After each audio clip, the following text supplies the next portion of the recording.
Hello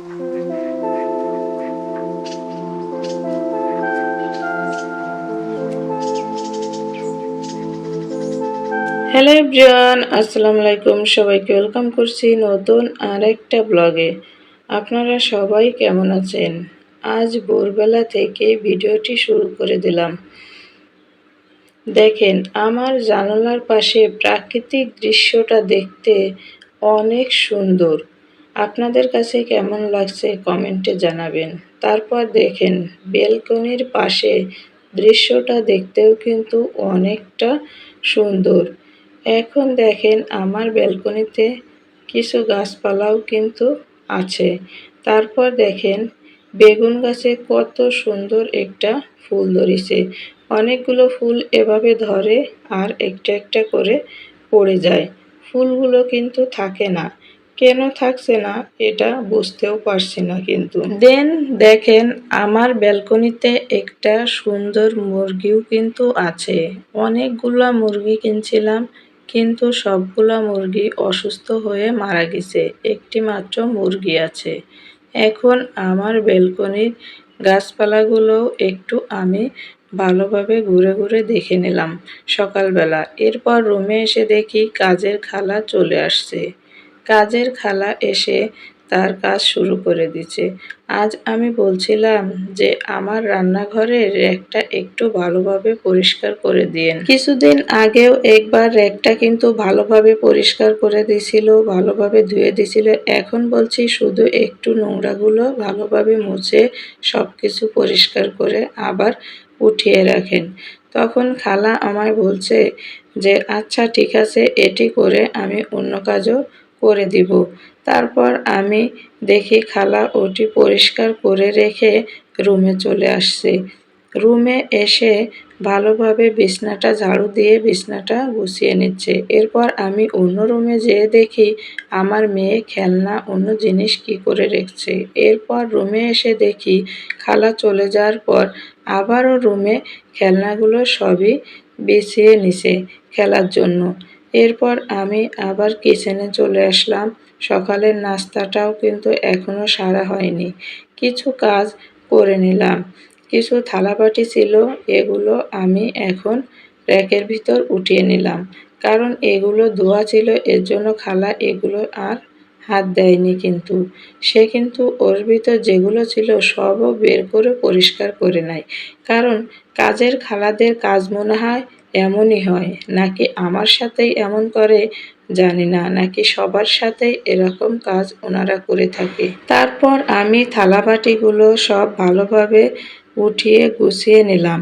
থালাবাটিগুলো র্যাকের ভিতর ভালোভাবে গুছিয়ে নিয়ে অন্য থালাবাটিগুলো দেখছিলাম আমি কোনটা কোনটা এখানে রাখা যায় আর কোনটা এখান থেকে সরিয়ে নেওয়া যায়। কারণ এখানে কিন্তু অনেকগুলো থালাবাটি থাকে, এর জন্য ভাবছিলাম কিছু থালাবাটি এখান থেকে সরিয়ে নিই, তাহলে খুব ভালো হবে। না হলে এক জায়গায় থেকে অনেক ময়লা হয়। কিছু যদি উঠিয়ে রাখা যায় তাহলে ময়লা একটু কম হয়। এর জন্য চেষ্টা করছি কিছু থালাবাটি আমি উঠিয়ে নিই। এরপর থালাবাটিগুলো গুছিয়ে রেখে আমি চলে আসলাম দুপুরের রান্না করার জন্য। দুপুরের রান্না করার জন্য আমি এখানে টাকি মাছগুলো ভালোভাবে ভেজে নিচ্ছি। টাকি মাছগুলো আমি ভেজে নিয়ে এটি আমি ভুনা করে নিব। কে কে কেমনভাবে টাকি মাছ ভুনা করেন কমেন্টে জানাবেন। আমি কিন্তু এভাবেই টাকি মাছগুলো হালকা মশলায় ভুনা করে নিই। তারপর একটু দেখেন, আমার কিচেনের জানালার পাশের দৃশ্যটাও কিন্তু দেখতে অনেক সুন্দর। এখন দেখেন কতগুলো থালাবাটি রয়েছে। এখন আমি দুপুরের নাস্তার জন্য একটু বাঙ্গি কেটে নিলাম। বাঙ্গি কেটে এগুলো আমি কিন্তু ঝোলা গুড় দিয়ে খেয়ে নিব। কে কে এভাবে ঝোলা গুড় দিয়ে বাঙ্গি খান কমেন্টে জানাবেন। এটি কিন্তু দুপুরের নাস্তা ছিল। সকালে কিন্তু নাস্তাটা আমি অফ ক্যামেরায় করে নিয়েছিলাম। অনেক ব্যস্ত থাকায় আমি আপনাদের সাথে শেয়ার করতে পারিনি। তারপর দেখেন এখানে কিছু কুমড়া কেটে নিয়েছি, এটিও কিন্তু আমি ভাজি করে নিব। এখন আমি যে থালাবাটিগুলো আপনাদের আগে দেখালাম এগুলো আমি এখন ধুয়ে নিব। থালাবাটিগুলো ধুতে ধুতে দেখি আমার মেয়ে অনেক খেলনাও থালাবাটির ভিতর রেখে দিছে। যেগুলো খেলতে খেলতে ও নোংরা করে ফেলছে, ওগুলো আবার একটা একটা করে বলের ভিতর কখন রাখছে আমি কিন্তু দেখি নাই। তখন আমি সবগুলাই পানিতে দিয়ে দিছি। দেওয়ার পরে দেখি এর ভিতর অনেকগুলো খেলনাও আছে।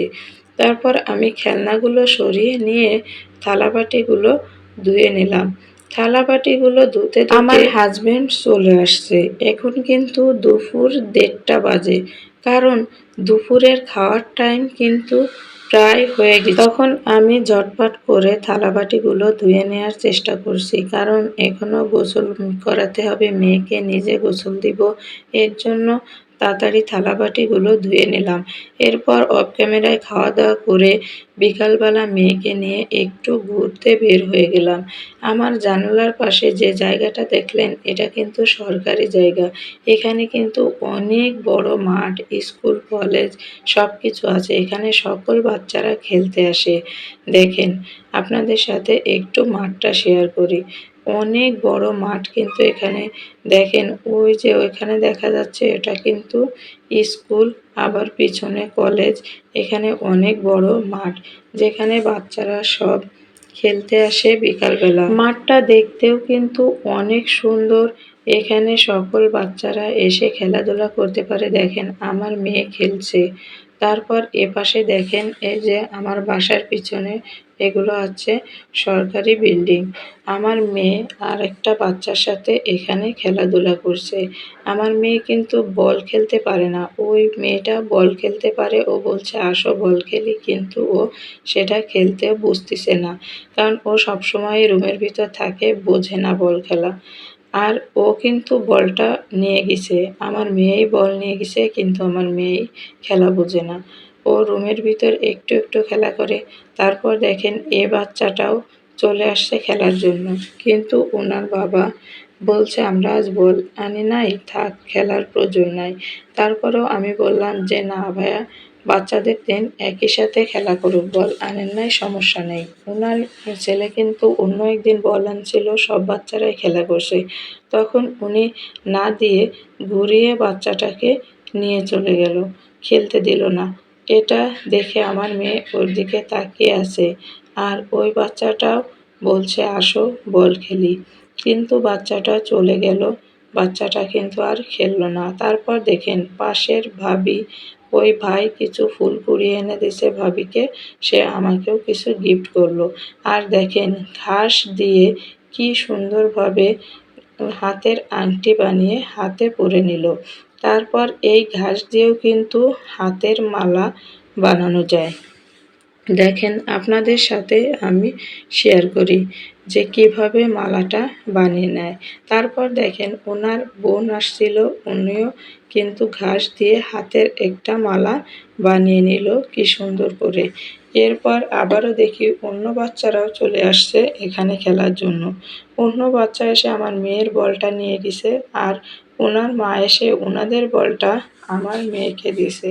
তখন আমার মেয়েকে নিয়ে এই ভাইয়াটা ওনার বাচ্চাদের নিয়ে খেলছে। দেখেন অনেকগুলো ফুল দিছে ভাবি আমাকে। এখন ভাবি কিন্তু একটা ঘাস খুঁজতেছে, যে ঘাসটা একটু সুন্দর হবে, লম্বা হবে, যেন একটা মালা বানাইতে পারে। মালাটা যেন দেখতে অনেক সুন্দর হয়। ভাবি কিন্তু অনেক সুন্দর করে মালা গাঁথতে পারে। আমিও কিন্তু ওনার কাছ থেকে শিখছি যে ঘাস দিয়ে মালা গাঁথা যায়। আমিও আমার মেয়ের জন্য একটি মালা গেঁথে নিলাম। দেখেন কেমন হয়েছে। Thanks for watching my video.